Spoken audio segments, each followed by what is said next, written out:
우리가 이렇게 살아가는 거 쉽지 않아요. 그죠? 그래서 누가 필요한 겁니까? 할렐루야. 오늘도 주님을 바라보는 믿음으로 주님 전에 우리를 인도하신 하나님 감사합니다. 오늘도 사랑하는 주의 성도들이 주실 은혜를 소망하며 주의 능력을 기대하며 또 주님을 사랑하며 또 말씀을 소망하며 오늘도 주님 계신 말씀 앞에 왔습니다. 하나님, 한 사람도 거저 왔다 그냥 돌아가지 않게 하시고 오늘도 주님 만나는 은혜의 시간이 되게 하여 주시옵소서.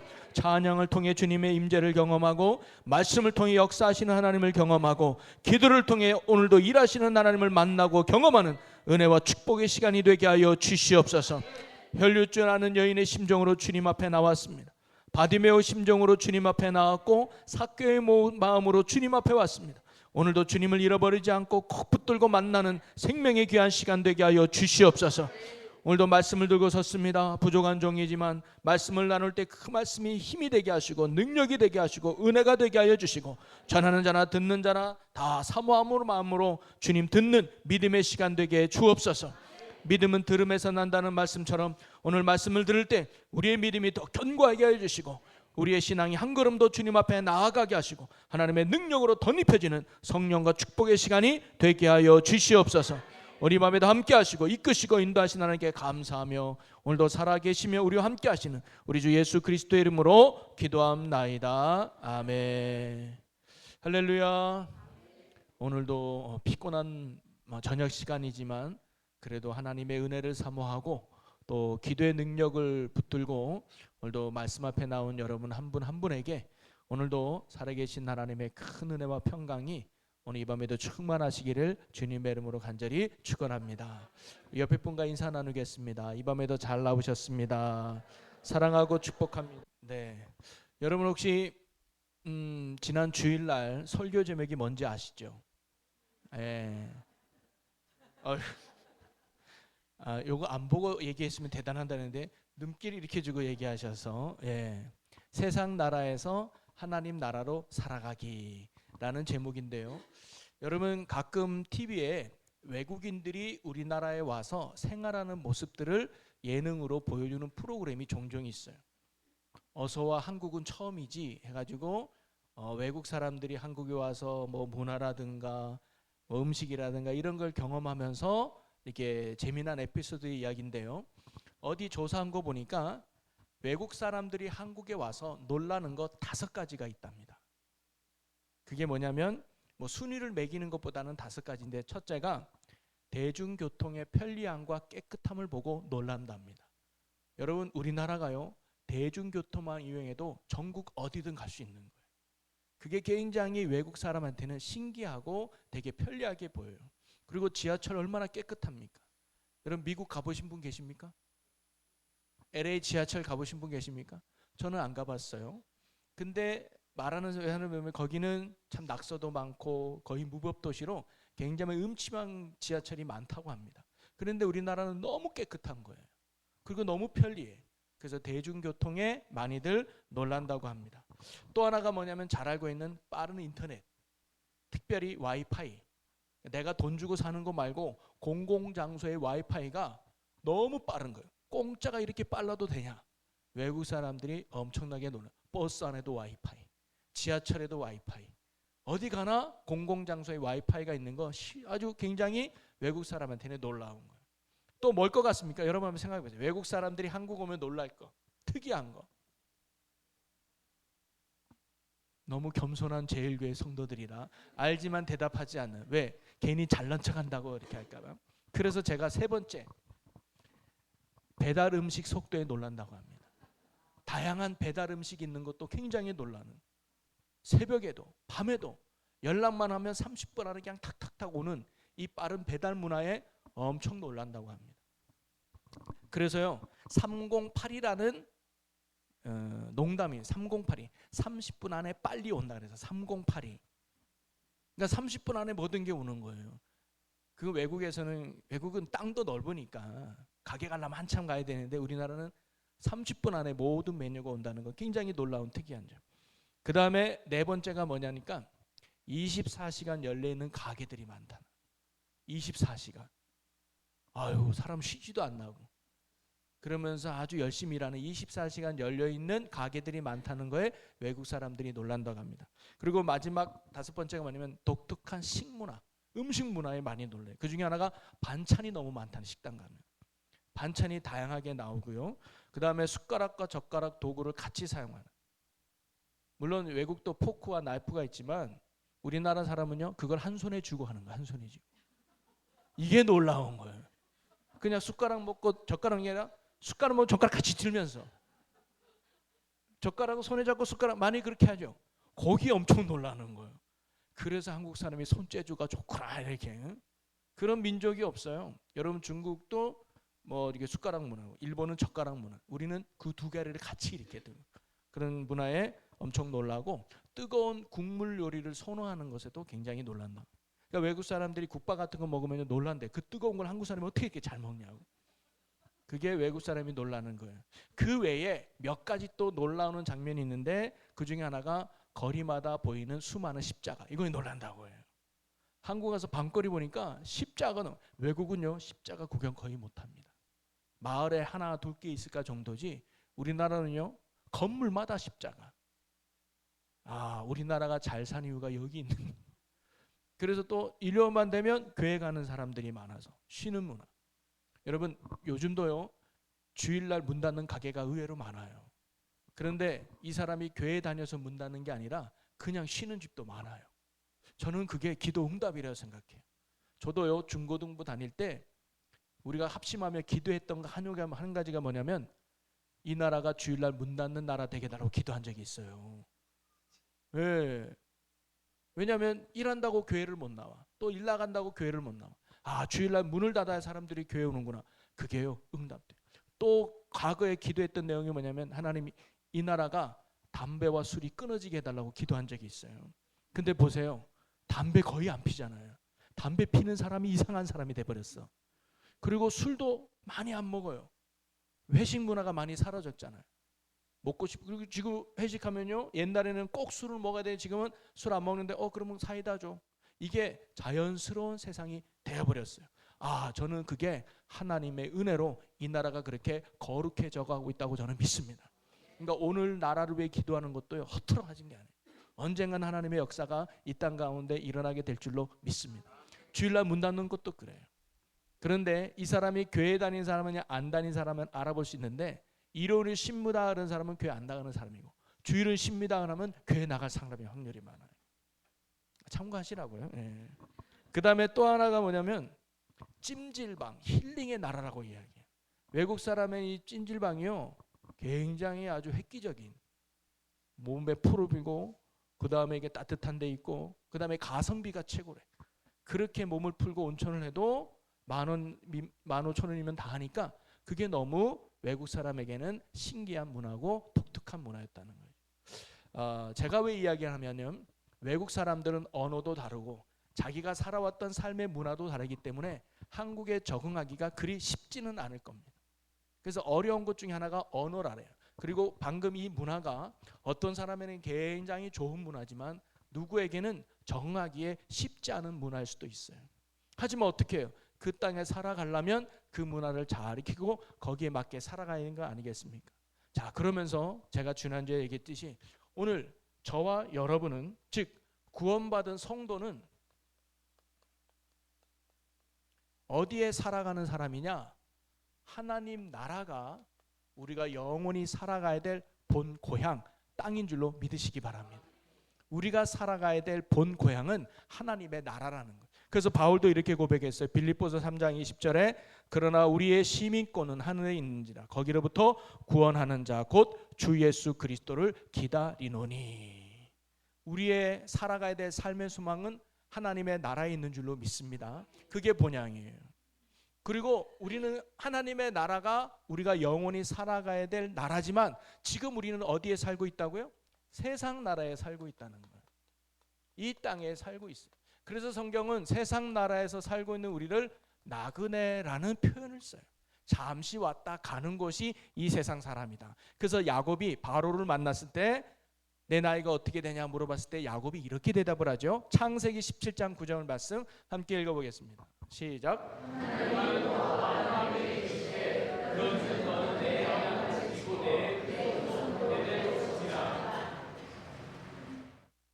이게 아닌데요. 제가 말씀을 잘못 줬는지 말씀의 내용은 이겁니다. 야곱이 바로에게 아뢰되 내 나그네 길의 세월이 130년이니라. 세월이 130년이니이다. 내 나이가 얼마 못되니 우리 조상의 나그네 길의 연조에 미치지 못하나 험악한 세월을 보내었나이다 하고, 즉 자기가 지금 130살인데 내가 살아온 인생은 나그네 길이라는 거예요. 나그네는 왔다가 가는 사람이에요. 야곱에게 있어서 이 땅은 130년 동안 머물다 간 정류장에 불과했습니다. 그리고 내가 정말로 영원히 살아갈 나라는 어디냐? 하나님의 나라라는 거예요. 자, 그러면서요, 우리가 하나님 나라의 백성이지만 이 세상에서 어떻게 살아가야 되는가, 그거 중요한 거 아니겠습니까? 그래야 하나님 나라에서의 또 하나님의 칭찬과 영광의 삶이 일어나고 이 땅에서 어떻게 살아가야지 우리가 성도로서의 또 승리하는 인생이 되는 거 아니겠습니까? 저는 지난주 말씀이 그 본문이라고 생각해요. 자, 우리 말씀을 한번 찾아보겠습니다. 마태복음 17장 우리 24절에서 27절까지인데요. 24절에서 27절까지를 자, 저와 여러분 한 절씩 교독해 봅니다. 가버나움에 이르니 반세계를 받는 자들이 베드로에게 나와서 이르되 너의 선생은 반세계를 내지 아니하느냐?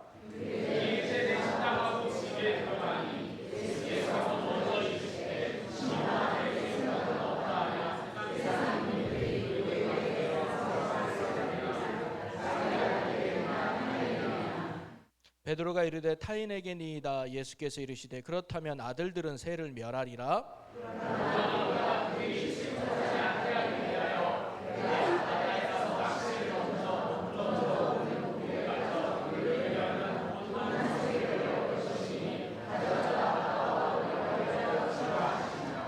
아멘. 오늘 본문 말씀이 이래요. 예수님과 제자들이 가버나움에 이르게 됩니다. 그때 반세겔 세금을 걷는 자가 말하기를 베드로에게 너 선생과 너는 어찌하여 반세겔 세금을 내지 않느냐라고 물어봐요. 그 당시 유대인들은요 1년에 한 번 반세겔 소위 성전세를 내게끔 율법에 정해놨습니다. 그것은 하나님의 구원하심에 대한 감사요, 또 성전을 수리하고 보수하는 어떤 의무 세금이 바로 성전세였습니다. 그러니까 예수님도 유대인이요 20세 이상이었기 때문에 반드시 성전세를 내야만 했는데 예수님은 기간이 다해도 안 내는 거예요. 그리고 기다리다 안 내니까 반세겔 세금 걷는 사람이 베드로에게 이야기했던 거죠. 너와 너 스승은 왜 세금을 안 내냐라고 말이죠. 그럴 때 예수님이 뭐라고 이야기합니까? 하나의 비유를 둬요. 왕이 있는데 왕이 세금을 타국에서 온 사람한테 받겠냐, 자기 아들에게 받겠냐? 자기 아들에게 안 받고 타국에 온 사람에 받습니다. 그래, 아들들은 세금을 면하리라. 왜? 아들이기 때문에. 자, 그러면서 이 말씀에서 예수님이 하시려고 하신 말씀은 뭐냐면 예수님은 하나님의 아들이기 때문에 성전의 주인 되신 하나님 앞에 굳이 성전세를 낼 이유가 없는 거예요. 여러분, 오늘도 구원받은 성도들은 소위 하나님의 자녀들이기 때문에 성전세를 낼 필요가 없었다는 거죠. 그런데 예수님은 그들에게 어떻게 대답합니까? 성전세를 내요. 그래서 25절과 25절에 보면 집에 들어가니 예수께서 먼저 이르시되 내 생각은 어떠하냐 하면서 얘기한 후에 27절이군요. 27절 한번 읽어보겠습니다. 그러나 우리가 그들이 실족하지 않게 하기 위하여 내가 바다에 가서 낚시를 던져 먼저 오르는 고기를 가져 입을 열면 돈 한 세겔을 얻을 것이니 가져다가 나와 너를 위하여 주라 하시니라. 예수님이 세금을 내셨어요, 안 내셨어요? 내셨어요. 아주 신기한 방법으로 물고기에 해서 입을 열고 거기에서 한 세겔 얻어서 너와 나를 위해서 세금을 내라, 이 말씀이죠. 그러면서 예수님이 오늘 세금을 내신 이 장면이 단순하게 세금을 내야 된다, 또는 나는 물고기에서도 한 세겔을 얻을 수 있는 능력의 하나님이다 라는 것을 보여주는 것 이상의 가르침이 있는데, 그게 뭐냐? 하나님 나라 백성이 이 세상에서 어떻게 살아가야 되는지를 예수님이 저를 보여준다고 말해요. 어떤 삶을 살아가는 것이 하나님 나라 왕이신 하나님이 보시기에 합당한 삶이겠는가? 그거는요 오늘 본문에도 있지만 주일날 나눈 18장에 나오는 말씀도 이어지는 거예요. 여러분, 우리는 세상에 살고 있지만 세상과는 다른 하나님 나라 백성인 줄로 믿습니다. 그래서 이 백성으로서 이 세상에 어떻게 살아가는지를 가르쳐 주는 게 저는 오늘 본문이라고 생각이 들어요. 제가 이 말씀을 묵상하면 묵상할수록 깨달았던 게 바로 이 부분이라 이 말씀을 우리 지난주일에 여러분과 함께 나누었는데요. 그러면서 우리가 이 세상 속에서 하나님 나라 살아가기 위해서 어떻게 되느냐, 첫 번째인데 지난주일에 안 나눴던 본문 내용이에요. 오늘 오신 여러분에게만 제가 특별히 그 첫 번째는 뭐냐면 이 세상이 어떤 땅인지를 알아야 돼요. 그래야 우리가 하나님 나라 백성으로서 살아갈 수 있는 거거든요. 그러면 이 세상은 어떤 세상이냐? 하나님을 알지 못하고 하나님을 인정하지 않는 세상임을 우리는 알아야 합니다. 이건 뭘 의미하느냐? 믿음으로 사는 여러분을 이해할 수가 없고요. 믿음으로 사는 여러분을 지지하지 않고 믿음으로 사는 여러분을 존경하지 않는 게 이 세상이라는 사실입니다. 그러기에 당연히 이 세상 안에서 하나님 나라 백성으로 살아가면 뭐나 고난도 함께 받는다는 것을 우리는 알아야 된다는 거예요. 그래서 믿음으로 살아가고 말씀으로 살아가는 건 세상이 싫어해요. 그래서 믿음으로 사는 우리들을 비난하고 비판하고 심지어 힘들게 하는 게 이 세상임을 우리는 알아야 됩니다. 여러분, 주일날 교회 나가서 예배하는 건 우리의 기쁨이요 신앙인으로서도 당연한 거지만 세상 사람들의 눈에는 어리석은 일이에요. 그러니까 주일날 놀러 가는 게 세상 사람들은 당연한 거고요. 주일날 일하고 돈 버는 게 세상 사람들은 당연한 거예요. 우리는 그들을 비난해서는 안 돼요. 그들을 저주해서도 안 되고 그들을 흉받아. 왜? 그들에게 있어서 그렇게 사는 건 당연한 거예요. 반대로 일하러 나오라고 했는데 주일날 예배 드린다고 나가지 않는 거, 놀러 가자라고 했는데 나 주일날 예배 드리러 간다고 놀러 가지 않아서 우리의 뜻대로 하지 않는다고 세상이 우리를 향해서 비난하고 그 다음에 모욕하고 힘들게 하는 게 그게 뭐예요? 당연하다는 거예요. 하나님, 내가 왜 예수 믿는데 이런 고난을 당해야 됩니까? 하나님, 내가 왜 예수 믿는데 이게 힘들게 해야 됩니까? 그게 당연한 거예요. 그래서 예수님은요, 이 땅에서 십자가를 지고 나를 따르려면 고난도 함께 받아야 된다고 얘기하는 거예요. 왜? 당연한 거거든요. 믿는 자들에게서 이 세상의 고난은 당연한 거예요. 그러니 여러분, 믿지 않는 남편이 신앙생활하는 여러분을 싫어하는 거 당연한 거예요. 믿지 않는 아내가 신앙생활하는 남편에게 바가지 긁는 거 당연한 거예요. 믿지 않는 자녀가 믿음 생활하는 여러분을 인정하지 않는 거 당연한 거예요. 그들이 인정해 주지 않는다고, 그들이 나를 비난한다고, 그들이 나를 존중히 여겨주지 않는다고 그들을 미워하거나 시기하거나 멀리할 이유가 우리에게는 없어요. 왜? 그들에게는 그런 행동이 당연한 거거든요. 그것을 견디고 이겨내는 것이 하나님 나라 백성으로서 이 땅에 살아가야 될 삶의 내용인 줄로 믿으시기를 바랍니다. 그런데 믿음 때문에 당하는 고난하고 우리가 잘못해서 당하는 고난은 구별할 줄 알아야 돼요. 여러분, 제가 중학교 때 버스를 탔는데요, 자리가 하나 딱 남았어요. 그랬더니 사람들이 몇 명 타잖아요. 그분이 세 번째로 탔어. 그런데 가방을 던지는 거예요. 그 자리에 가방을 딱 던져놓고 갑자기 뛰어와서 앉으면서 뭐라는 줄 아십니까? 주님 감사합니다. 저는요, 옆에서 욕하는 사람 얘기를 들었어요. 그러놓고 그 사람을 욕하면 그게 그래, 예수 믿으면 고난을 당해야지, 예수 믿으면 힘든 건 당연한 거야, 이 사람이 나를 욕하는 거 나의 십자가야. 이거는 꽝이에요, 꽝. 혹시 믿는 우리가 그런 고난을 당하고 있지 않나 생각해 봐야 돼요. 정말 세상에 잘못했는데 핍박받는 것을요, 고난이라고 오해하고 착각하는 경우가 많아요. 오늘날 교회가 손가락질하고 핍박받는 건 물론 당연하죠. 근데 그것이 정의롭지 못해서, 옳지 못해서 잘못을 범한 건데도 불구하고 그것이 단순한 믿음의 고난이라 착각 속에 살아가면 안 된다. 초대교회가 그렇게 핍박당한 건 윤리나 도덕의 문제가 아니었습니다. 예수 믿는 것 때문에 그들과 다르다는 이유로 핍박받은 거예요. 당신들은 죄를 지어야 돼. 죄를 지는 게 이 세상의 방법이야. 근데 우리는 죄를 지을 수 없어. 그런 모습들이 세상에서 뭐예요? 우리랑 다르고 하면서 핍박받았다는 거죠. 똑같이 죄를 지으면서 그렇게 욕먹은 게 아니었다는 거예요. 오늘 저와 여러분이 세상은요, 하나님을 인정하지 않고 모르는 세상에 믿음으로 걷는 우리를 당연히 좋은 시선으로 안 보는 거예요. 그래서 이 땅에 교회가 핍박받고 이 땅에 성도가 고난당하는 건 죄송하지만 당연한 겁니다. 그래서 믿음 생활 제대로 하면요 고난당하게 돼 있어요. 왜? 인정하지 않으니까, 말씀대로 살지 않으니까, 세상 풍조를 쫓아 악이 좋아하는 삶을 살아가니까 하나님의 말씀대로 살아가는 우리를 절대로 싫어합니다. 소외합니다. 왕따시키는 거예요. 그걸 알고 이 땅에 하나님의 나라 백성으로 살아갈 수 있기를 주님의 이름으로 간절히 축복합니다. 두 번째는요, 우리가요 크리스찬이라고 하는 뭐냐, 정체성을 잃지 말아야 됩니다. 내가 누구인지를 아는 것은요 내 삶의 방향과 삶의 내용을 결정짓는 거예요. 내가 이 아이의 아버지라는 정체성을 알 때 이 아이를 위해서 헌신할 수 있는 거예요. 내가 이 아이의 엄마라는 것을 잃어버리지 않을 때 이 아이가 힘들 때 도와줄 수 있는 거 아니겠습니까? 여러분, 이 영상 같은데 여러분 아마 그런 거 봤을 거예요. 갑자기 버스 정류장에서 한 사람이 버스를 기다리고 있다가 갑자기 푹 쓰러져요. 그랬더니 한 차가, 승용차가 딱 쓰더만 내려가지고 이 사람을 심폐소생을 합니다. 그리고 119를 불러달라고 그러고 심폐소생해서 119 차를 태워가지고 병원까지 이용해서 이 사람의 생명을 얻어요. 그리고 이 사람이 다시 돌아와서 자기 차를 타고 가요. 이게 CCTV 찍혀가지고 나중에 이 사람을 수소문했대요. 알고 보니까 소방관이었어.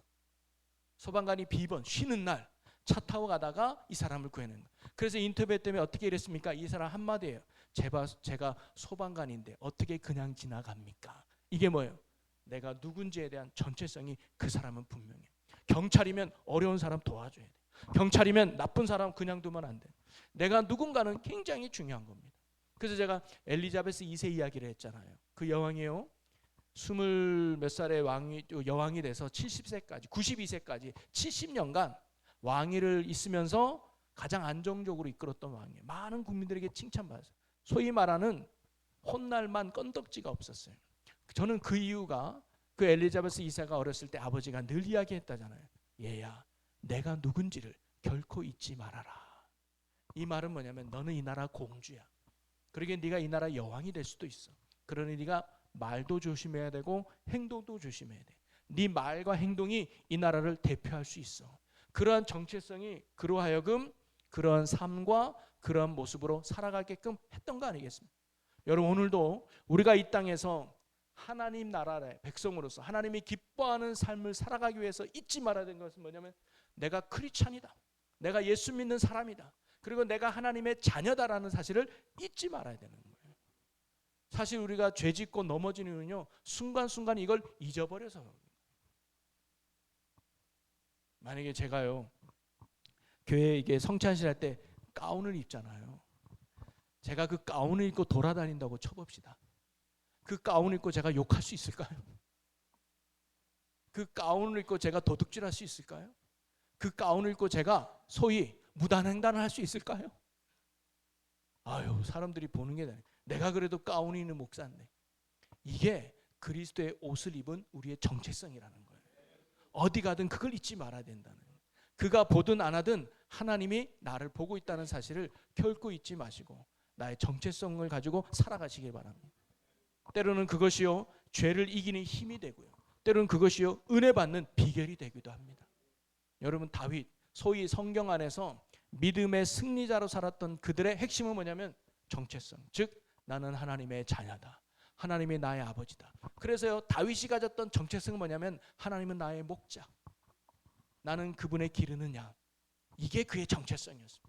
그러니까 사망의 음침한 골짜기에 가도 두려워하지 않았어요. 이 정체성이 그로 하여금 살아갔던 것이죠. 여러분, 오늘도 하나님이 여러분의 아버지가 되어주시고 여러분의 하나님의 자녀가 되고 하나님은 여러분의 목자가 되어주시고 여러분은 하나님의 기르시는 양임을 잊지 마시기 바랍니다. 그러니 여러분 어떤 시련과 고난 상황에서도 힘을 내시고 어떤 세상의 유혹이 온다 할지라도 이겨내는 믿음의 승리 크리스찬들이 되시기를 주님의 이름으로 간절히 축복합니다. 그 다음에 세 번째 중요한 게 뭐냐면, 그래서 예수님은요 세상에 살지만 세상의 법과 질서도 잘 지키라는 거예요. 예수님이 세금을 내셨잖아요. 세금을 내신 데는 크게 두 가지를 가르쳐 주기 위함입니다. 그 첫째가 뭐냐면 바로 이 땅에 의무를 다해라 이거예요. 여러분 마가복음 15장에 보면 12장에 보면 바리새인들이 예수님을 올무에 빠뜨리기 위해서 질문을 하나 합니다. 가이사에게 세금을 바치는 것이 맞습니까? 안 바치는 것이 맞습니까? 물어봐요. 여러분 그 당시 가이사에게 세금 바친다는 것은 두 가지의 정치적인 종교적인 문제가 있었습니다. 만약에 세금을 낸다 그러면 로마를 인정하는 꼴이 돼버리는 거예요. 유대 민족을 버리고 로마로 인정하는 것 때문에 반민족주의자가 되는 거예요. 그래서 유대인들의 미움을 받아요. 그러나 세금을 안 낸다고 그러면 로마의 미움을 받아요. 그래서 반역죄로 고소당하고 감옥에 닥치는 거예요. 이래도 저래도 사실 문제가 생기는 게 이 세금 문제였습니다. 그래서 바리새인들은 예수님을 올무에 걸리려고 이렇게 했단 말이죠. 근데 예수님이 뭐라고 대답했다 그래요? 마가복음 12장 17절 한 절만 보겠습니다. 16절 17절 보겠습니다. 16절 17절 시작.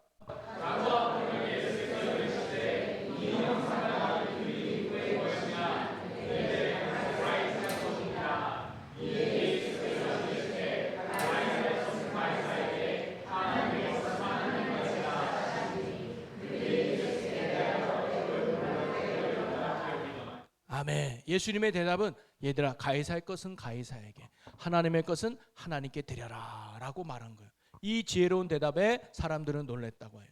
이 말씀의 핵심은 뭐냐면 이 땅의 의무를 다하고 성도로서 하나님 앞에도 성실하게 살아가라. 신앙의 본질을 잃어버리지 마라. 이 말씀이에요.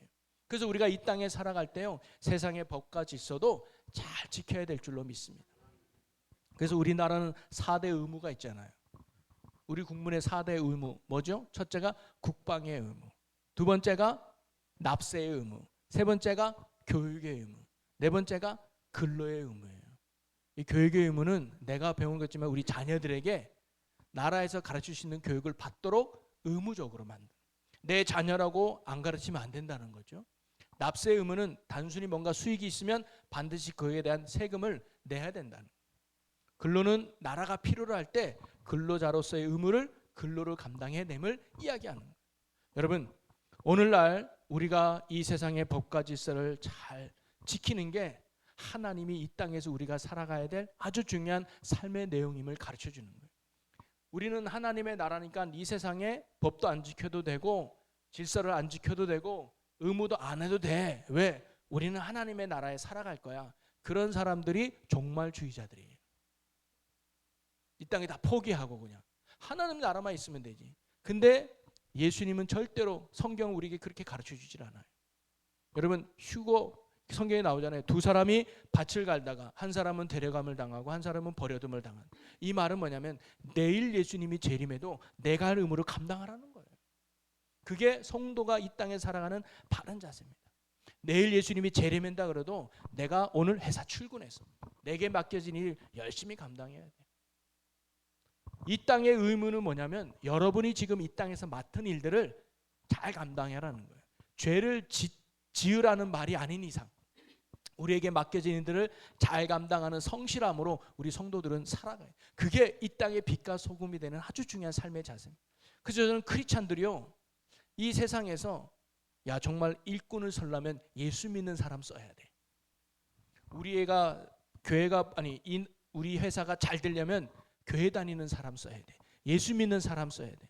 야 신랑 좋은 신부는 예수 믿는 남자 예수 믿는 여자랑 결혼해야 돼. 그게 행복한 결혼 생활이더라 라는 말을 우리가 들어야 됩니다. 근데 오늘날 뭐예요? 무조건 예수 믿는 사람은 빼버려. 1순위 거부할 사위감 며느리감 예수 믿는 사람이라고. 세상은 요즘 그렇게 말합니다. 왜냐? 자기밖에 모르는 이기적인 그리고 맹신하면서 다른 사람을 생각지도 못하는 그런 모습으로 지금 세상이 기독교인들을 보고 있단 말이죠. 여러분 오늘 저와 여러분은 어떻습니까? 다른 사람 빼고 오늘 저와 여러분은 세상에 칭찬 듣는 삶을 살고 계십니까? 할렐루야. 여러분 때문에 그래서요 어디 가든 윗사람에게 인정받는 게 좋은 모습입니다. 여러분 요셉이요 다윗이요, 항상 윗사람에게 인정받고 아랫사람에게 존경받는 게 그 위치였습니다. 우리도 그래야 돼요. 요셉도요, 보디발의 집에 가서 성실하게 자기에게 맡기는 의무를 다했어요. 그래서 보디발이 요셉을 총무로 쓴 거 아닙니까? 우리 크리스찬들은 그래야 돼요. 임원을 세워도 크리스찬, 승진을 시켜도 크리스찬, 뭘 임무를 맡겨도 크리스찬. 그게 성도로서의 가장 모습입니다. 잘하고 못하는 그 다음 문제지만 우리에게 주어진 모든 일들 잘 감당하는 우리 신실한 크리스찬이 되어야 될 줄로 믿습니다. 두 번째는, 그럼 왜 우리가 땅의 의무를 다해야 되느냐? 그것은 사람들을 실족하지 않게 하기 위해서예요. 실족하지. 예수님도요, 왜 세금을 내신 줄 아십니까? 감옥에 가기 싫어서가 아니에요. 또는 이거 안 내면 다음에 세금이 더 많아지니까 돈이 무서워서 내신 게 아니라 성경에 보니까 27절에 그들이 실족지 않게 하기 위해서라고 나옵니다. 즉 나는 안 낼 수 있어. 왜? 나는 하나님의 아들이니까. 성전세 안 낸다고 나에게는 아무 그 문제될 거 없어. 그러나 내가 성전세를 안 내는 것 때문에 다른 사람들이 실족한다면, 다른 사람들이 아파한다면 나는 그 사람 때문에 성전세를 낸다는 게 예수님의 가르침이에요. 여러분, 그래서 실족한다는 게 뭐냐면요, 걸려 넘어지게 한다는 의미거든요. 즉 그 사람이 믿음의 자리를 이탈하게 만드는 거예요. 복음에 오지 못하도록 방해하는 게 실족하다는 거예요. 여러분, 우리가 이 땅에 살아갈 때 정말로 중요한 자세가 뭐냐면, 나 때문에 복음이 가로막혀서는 안 됩니다. 나 때문에 예수의 생명이 가로막혀서는 안 됩니다. 나 때문에 복음이 흘러가는 게 막혀서는 안 된다는 거예요. 권리 주장할 수 있죠. 내가 집 주인으로서 세를 들은 사람에게 권리 주장할 수 있습니다. 또 내가 가게 주인으로 손님들에게 권리 주장할 수 있어요. 또 내가 손님으로서 옳지 않은 것에 주인에게 권리 행사할 수 있죠. 큰 소리 칠 수 있습니다. 소위 법적으로 가서 그들에게 벌금 매기고 감옥에 가게 할 수도 있어요. 그게 우리의 권리일 수 있습니다. 그러나 그거보다 더 중요한 게 뭐냐면, 나의 이러한 권리 행사 때문에 그 사람이 혹시 실족한다면, 그 사람의 마음이 아프게 된다면, 그 사람이 어렵다면 우리가 내가 가진 권리 또한 포기하고 내려놓을 줄 아는 것이 하나님이 이 땅에서 살아가는 성도들에게 원하는 삶의 모습일 수 있다는 거예요. 저는 우리 교회 성도들이 그랬으면 좋겠습니다. 장사를 하는 분이라든가 또는 이 세상에 어떤 높은 위치, 조금 나름대로 힘이 있는 위치에 있다면 그 권리를 무조건 주장하기보다는 밑에 사람의 형편과 상황과 사정을 좀 이해해서 그들이 실족하지 않도록, 그들이 실망하지 않도록, 그들이 어려워하지 않도록 때로는 내 권리도 포기하고 내려놓을 줄 아는 삶의 용기가 여기 있는 우리 모두에게 있었으면 너무너무 좋겠습니다.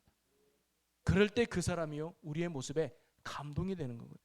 여러분, 바울과 실라를 한번 보세요. 그들이요, 매를 맞고 차디찬 감옥에 갇혔습니다. 그때 한밤중에 기도했다 그랬잖아요. 그랬더니 옥문이 열려요. 그리고 죄수들이 다 나간 것 같아요. 그러니까 간수가 그 옥문이 열린 것을 보고 죄수들이 다 도망친 줄 알고 뭐 해요? 칼로 자결하려고 했죠. 그때 바울과 실라가 뭐라 말합니까? 칼을 멈춰라. 우리 여기 있습니다. 여러분, 옥문이 열렸으니까 도망갈 자유가 있었을 겁니다. 도망갈 권리가 그들에게 있었을 거예요. 근데 바울과 실라는 그 자유를 포기했어요. 도망갈 권리를 포기했습니다. 왜? 그 간수 때문에. 내가 도망가면 나는 자유를 얻고 훨씬 고통에서 벗어나겠지만 이 간수는 죄수가 도망한 것 때문에 자기뿐만 아니라 온 가족도 죽어야 되는 고통의 한계. 그 영혼을 살리기 위해서 바울은 자유를 포기했던 거예요. 그래서 결국 그 간수가 뭐예요? 감동을 먹잖아요. 충분히 자유를 누릴 수 있는데, 충분히 도망갈 수 있는데 나 하나 때문에 끝까지 감옥에 남아준 바울과 실라가 이 간수에게는요 너무 고마운 거예요. 감동을 받은 거예요. 저는 우리 그리스도인들이 이 세상에서 그런 사람들이 됐으면 좋겠습니다. 감동을 줄 수 있는 사람. 그래서 여러분 때문에 예수 믿는 사람이 많아지고 여러분 때문에 교회에 나오는 사람이 많아지는 그런 축복의 통로가 여러분이 되었으면 좋겠습니다. 그러기 위해서는요, 내 권리만 주장해서는 안 된다는 거예요. 내 자유만 이양해서는 안 돼요. 우리도 이거 할 자유 있고 이거 할 권리 있죠. 그러나 나의 자유와 권리가 혹 다른 이에게 마음의 아픔을 주거나 상처를 주거나 힘들게 할 수 있다면 때론 내 자유와 권리까지 내려놓고 그를 사랑으로 섬길 수 있는 은혜가 저와 여러분 모두에게 있기를 주님의 이름으로 간절히 축원합니다. 그래서 바울이 얘기했잖아요. 내가 고기 먹을 자유가 있지만 다른 사람이 실족하려면 나는 평생 고기를 먹지 않겠다. 우리가 이 땅의 어떤 문화도 마찬가지입니다. 술 먹는 거, 담배 피는 거, 우리가 이 땅에서 편하게 살아갈 수 있는 거 많지만 혹시 우리 때문에 실족할 사람이 있다면 그 또한 내려놓을 수 있는 믿음의 삶이 저와 여러분의 삶이 되기를 주님의 이름으로 간절히 축원합니다. 그리고 마지막 네 번째가 뭐냐면 하나님의 돌보심을 믿으며 사는 겁니다. 여러분, 세상에 우리가 땅의 의무를 다하고 세상 사람을 실족하지 않기 위해서 때로는 우리의 권리와 자유를 포기한다고 해서 우리의 삶이 손해보느냐? 절대 그렇지 않다는 걸 우리 믿어야 돼요. 여러분, 왜 권리를 끝까지 주장하고 내 자유를 외칩니까? 손해볼 것 같거든요. 뒤쳐볼 것 같거든요. 그러면 내가 큰 손해볼 것 같고, 내가 뭔가 양보하면, 내가 뭔가 내려놓으면, 내가 뭔가 하면 큰 손해를 봐서 내가 많은 걸 잃어버릴 것 같은 두려움 때문에 우리는 권리를 끝까지 주장하는 거 아니겠습니까? 멀리 볼 필요 없어요. 교회 안에서도 마찬가지입니다. 교회 안에 왜 분쟁과 다툼이 일어납니까? 내 권리와 내 자유를 잃어버리고 싶지 않은 거예요. 왜? 내가 양보하면 질 것 같거든요. 내가 양보하면 손해볼 것 같거든요. 어떻게든 내 걸 주장해서 성취하려고 하는 욕심이 우리 안에 있죠. 여기서 필요한 게 뭐냐? 하나님의 돌보심을 믿는 겁니다. 이 땅의 논리와 이 땅의 지식으로 살아가는 게 아니라 하나님의 논리, 즉 내려놓으면 올라가는 것이고 포기하면 세워지는 것이고 죽으려고 하면 살리는, 이런 이 세상과는 다른 역적인 역설과 같은 이 하나님의 지혜를 우리는 알고 살아야 될 줄로 믿습니다. 그래서 하나님의 돌보심을 믿는 거예요. 보세요. 세금을 걸어요. 한 세겔 내. 우리 세금이 없는데요. 물고기를 잡아라.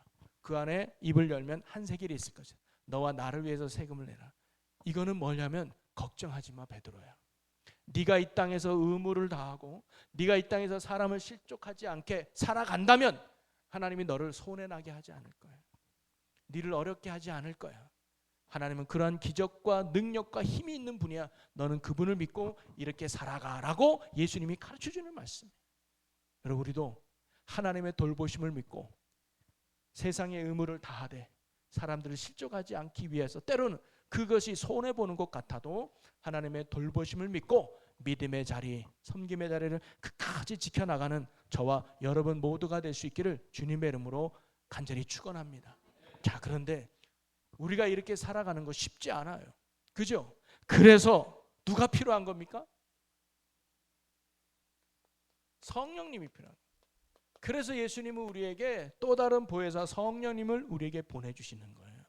너희들이 이 세상 나라에서 하나님 나라 백성으로 바르게 살아가려면 성령의 충만함을 입어라. 여러분, 성령이 우리 안에 거하실 때 어떠한 고난도 감당할 믿음으로 살게 될 줄로 믿습니다. 성령이 우리 안에 충만할 때 그리스도의 정체성을 잃지 않고 우리가 이 땅에서 바른 방향으로 살아가게 될 줄로 믿습니다.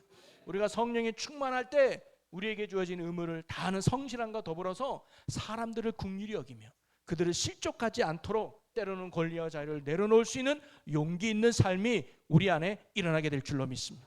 그리고 성령이 충만할 때 우리는 하나님의 돌보신 가운데 오히려 더 많은 것들을 누리는 축복의 삶을 살게 될 줄로 믿습니다. 여러분, 성령 충만하고 싶으십니까? 성령님과 함께 살고 싶으십니까? 금요기도에 매주 나오시기를 바라겠어요. 특별히 금요기도에는 금요 성령 기도회니 우리 이 시간만큼은 더욱 성령의 충만함을 구하고 하나님의 붙드심을 받는 믿음의 시간이 되기를 소망합니다. 우리 이 시간 찬양 우리 채워주셔서 지금 이곳에 임하셔서 성령의 불로 임하셔서 주님, 우리에게 성령님이 필요합니다. 오늘도 충만히 임하셔서 우리가 이렇게 세상 속에서도 하나님 나라 백성으로 바르게 살아갈 수 있도록 도와주옵소서. 우리 이런 사모하는 마음으로 우리 이 찬양 부르고 함께 간절히 기도하겠습니다. 지금 이곳에 임하소서. 지금 이곳에 임하소서. 성령의 불로 가득 채우소서. 갈급한 내 맘에 찾아오셔서 주의 성령으로 채워주소서. 흔들리지 않는 믿음, 흔들리지 않는